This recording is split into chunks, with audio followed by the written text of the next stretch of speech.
So I guess first thing first, obviously it was an honor to be able to go over and watch Kyra. There's only a handful of college coaches at this level that were able to have a guy on that team. So it was unbelievable for him to be able to represent University of Alabama and the SEC on that team. So and even more importantly, it was exciting to see him win that gold medal, along with the way he carried himself. So one of the most challenging things about being on one of those teams is every guy on that team is, I mean, you're basically looking at the best 12, 14 players in the country under 19 years old. So when it comes to playing time, it's not quite as what he'd be used to here at the University of Alabama. And so he did a good job of balancing that well and keeping his head and accomplishing the goal, which was to come home with a gold medal. So really fun to watch and great experience for him, I'm sure. And looking forward to hopefully some more gold medals down the road, right? All right, Kyra, go ahead. First, I just want to thank USA Basketball for giving me the opportunity to play for their team. I appreciate Coach B and all the Alabama people supporting me along the way, my family and friends. It's just a great overall experience to represent your country. It was a dream come true. All right. Same routine, guys. Just raise your hand if you have a question, and we'll bring a microphone to you. Let's start with Alex here on the right. Kyra, first off, just how often have you actually taken that off? And what's like, and what does it feel like to have that gold medal like that you can look at and know that that's something you accomplished? Well, the first time I got it, I probably had it on all night, like my teammates, because we was just celebrating with it. But a day after, it got a little heavy on my neck, so I took it off. And Aaron just asked me to put it on, but I forgot it was heavy, so I had it on for a little while, but I had to take it off because it hurt my neck at times. Just to know that you accomplished something of that caliber, that's something you can have the rest of your life, kind of thing. Yes, sir. I mean, it's probably something I'll never forget. Not a lot of people get to play for their country and win a gold medal, so this is something I'll look with my kids as I get older. Just keep looking at it because it's a great accomplishment. All right, other questions, Drew, that you have? Yeah, go ahead, Drew, and then we'll go with Tony. This is for Kyra. I mean, I know you're very proud of your community at Hazel Green, and there's so much talent that's come out of there. And I was talking to some of your family and some close friends of yours that I know back in our area at Huntsville. But how does it feel to know that there's Trevor Lacey that I know you grew up watching, Levi Randolph, Justin Pride, all the talent that's come out of that area, and yet you're the only one with a gold medal? How does that make you feel to know that you were able to accomplish something at that high level of basketball? Besides getting cut last year, I would have to say that was my main goal, to be the first one to win at Huntsville. Because I know guys with that great of a talent to get a chance to win a gold medal. So I have to say, honestly, after getting cut, that was probably my biggest motivation to get the gold medal and make the USA team. Let's go to Tony on the far left here. Okay. We got a microphone coming to you, Tony. Just in the last year, where do you stand now from where you were last year? How do you feel you've grown in the past year? I just have to say my knowledge for basketball, I have more connections, just learning new people in the basketball world, meeting people in different countries, learning different languages. So just all aspects of my life has changed from a year ago. Let's go right up the middle here with Kirk. Kyra, before you went there, you had a little, you were in the news a little bit when you went into the portal, came back out after Coach Oates came here. I wonder what your experience was in that time frame, your thoughts, and also if you had contact with any other teams. You saying my experience going to the portal? It was just like being recruited out of high school, but probably the first day I met Coach Oates, I was comfortable with him because I knew his plan, the way he played, they were successful at Buffalo, and just his style. I mean, they're relatable. Even when you have bad days, you can talk to them, and they just understand where you're coming from. Okay, let's go right behind Kirk and Matt. For you, Coach, what did you see from Kyra over there that maybe you didn't know about him already, and just knowing what you know about Coach Oates' system? Hey, how do you feel like Kyra fits into what Coach Oates wants to do with that system? Well, it honestly started here. So not only was I able to go to Greece, I I was able to go and watch him try out. The NCAA allowed us to be there for 2 days in Colorado Springs, but even leading up to that, Kyra was in the gym 2 to 3 hours a day on his own outside of practice. So I knew leading up to training camp that, I mean, it was going to be tough for those guys to cut this kid the way he had worked, and then obviously he had proven himself in training camp. I mean, they cut some really good players. And so I guess one thing in Greece that I learned about Kyra was his, I don't think there's a selfish bone in his body.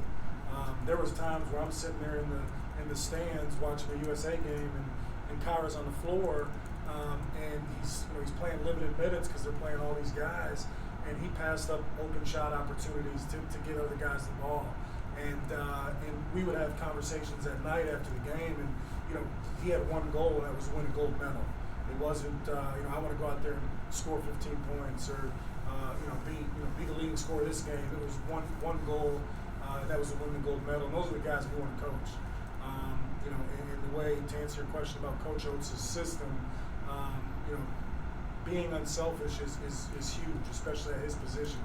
We play extremely fast, which I'm sure all of you have seen or heard.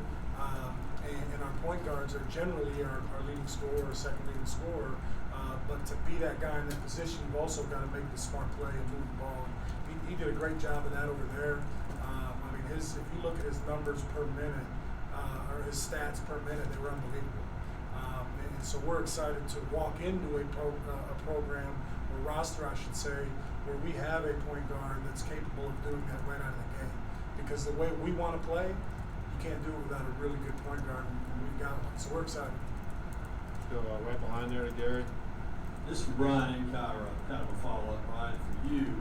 First of all, we've been overseas. Just having been here a while now, the reception that the coaching staff receive from the players, the way things are coming together, and Kyra, the same thing for you from the player perspective, even though you've been gone for a while. How are the players receiving the new coaching staff? How's everything kind of coming together here for Alabama basketball between the players and the coaches? Coach, you want to answer that one first? Yeah, I'll go first.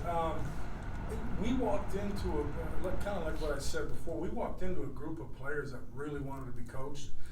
They want to win basketball games, and the things we do aren't easy. We'll never claim that they are. I mean, our practices are tough. Anybody that's had the opportunity to sit in and watch, we compete. Whether we go for an hour and a half, 2 hours, we're going to compete that whole time, from the time that first whistle blows to the end. And these guys enjoy that, the competitive side of practice. They've enjoyed, and we walked into a group of really good kids. One thing I can say is we were very fortunate. This is one of your phones. We were very fortunate that we were able to walk into that, because on these job changes, that doesn't always happen. Sometimes you walk into a situation where you've got a roster that you've got to completely rebuild. We walked into a solid foundation, and so that's a credit to the past coaching staff and the guys that recruited these guys. They recruited really good kids and hard workers. So I feel like we've been, the reception's been great from the players to us. Pretty much like Coach P said, we just wanted to work hard. Like the first day we came, we didn't know what to expect, but like he said, the practices are competitive. And I know after the first day, I probably was as gassed as I ever been practicing wise, and that was just an hour. But as time went on, the guys got used to it. We always get in the gym and get better and just try to win more games than we did last year. All right, we got 4 more questions in the queue. That's probably all we'll have time for. So let's start with Cecil on the back left here. This is for Coach Hodgson. Not to tip your hand, but did you see any 18-year-olds from Mali or Lithuania? Or any other interesting locations? There was a couple intriguing prospects. Usually at the U19 deal, a majority of those guys are accounted for. There was a couple guys that I'm going to keep an eye on, even some guys that I may see this weekend.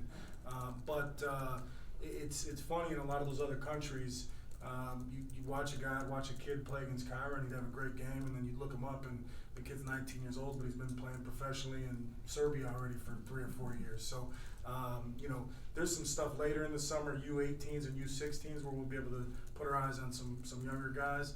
But definitely 1 or 2 guys that I'm going to keep tabs on. And sort of the same question for Kyra. How did you feel like the competition was? The the international players that you, was it better than you expected? Yes, sir. Because I mean, you got guys that have played professional ball over where they're from, and you got some guys that's gonna be able to play college ball over here in America. So I mean, the competition was great. Every team represented their country well, and I'm just glad that we got the gold medal. All right, standing on back left, Lyndon. Hey Kyra, your parents say no matter where they go, either in Hazel Green, Huntsville, everyone comes up and just asking about you, and they can't even just go like to Walmart anymore without getting stopped and talking to you. So just kind of talk about from growing up in Hazel Green now, just in 1 year now winning a gold medal over Greece, how in your eyes has your life changed? I have to say it changed a lot between what day did I win a gold medal? Was it Sunday? Sunday. Yeah. Sunday to Wednesday, it has changed a lot because nobody has ever did it down there. And for me to represent my country, I guess it's a big deal, but I didn't know it was that big of a deal when you talk to other people that haven't did it. So in 3 days, I probably had more texts and calls than I had over the past year. And besides winning the gold medal, just another memory that you have from Greece or with your teammates, just anything that stands out? I would have to say going to the beach and talking to people that didn't speak American. All right, last two questions. We'll start with Alex on the right, and then Tony will finish up with you. Kyra, it's, Coach Hodgson mentioned it, but the minutes were varying really every game. It just seemed like one game, you played a lot, you had 4 for 4, I think, and then next game you only played a couple minutes. So how was that challenge of kind of adjusting to that, and what was your approach to handling some of that? It's just, as a team, I wasn't looking at it as I wasn't getting minutes. I was just, when I didn't get minutes or whenever I did, I just did whatever I could to help my teammates out. I mean, we all had the same goal, was to win a gold medal, so you can't really complain about it because, I mean, you got 11 other guys that's the best in the country. So my approach was just to play when I got minutes, and when I didn't get minutes, just cheer on my teammates.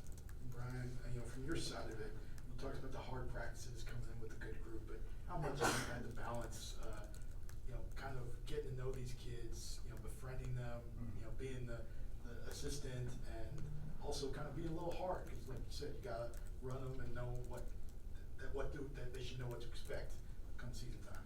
Yeah, I think part of my philosophy and our philosophy as a staff is to really coach these guys and coach them hard.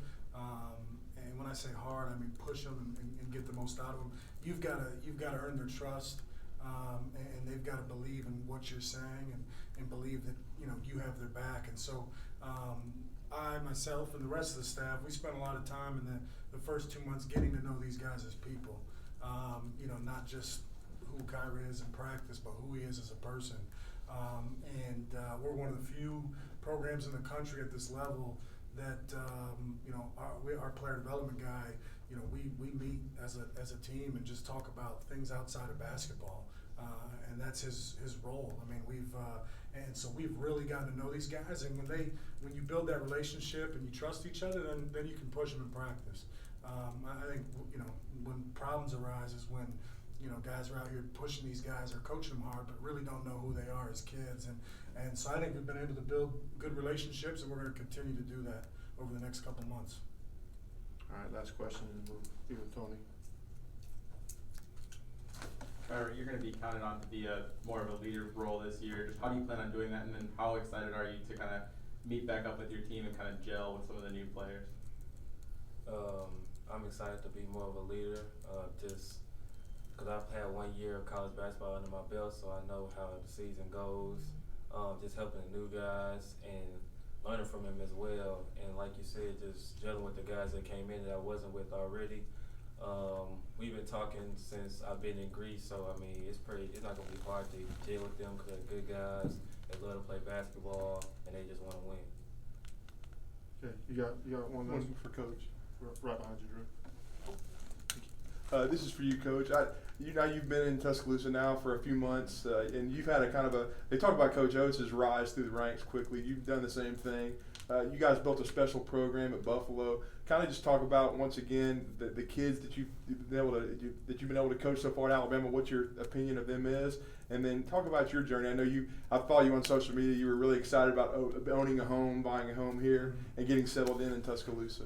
Yeah, so I was fortunate enough that they gave me an opportunity at a young age, and to I think the biggest part of this business is working for a guy that you have a trusting relationship with. As Nate and I got to know each other our first year, he really put trust in me and allowed me to go out and do my job, and I think because of that relationship we had a lot of success. Our entire staff at Buffalo worked really, really well together, and to go along with your question about the guys, I'm excited to coach this group because I think we have a very similar group of kids here that we walked into, that we recruited at Buffalo, and by that I mean good kids that want to win basketball games and want to get better. One of the most probably influential things I heard Kyra say well in Greece was he couldn't wait to get back to Tuscaloosa and build a relationship and get to work with his new teammates. And to hear that from a guy that's over there playing for a gold medal, that's pretty cool. I mean, that's one of the leaders of our team, and he was excited to get back here. And as far as being here, Tuscaloosa is a great place. The people are genuine.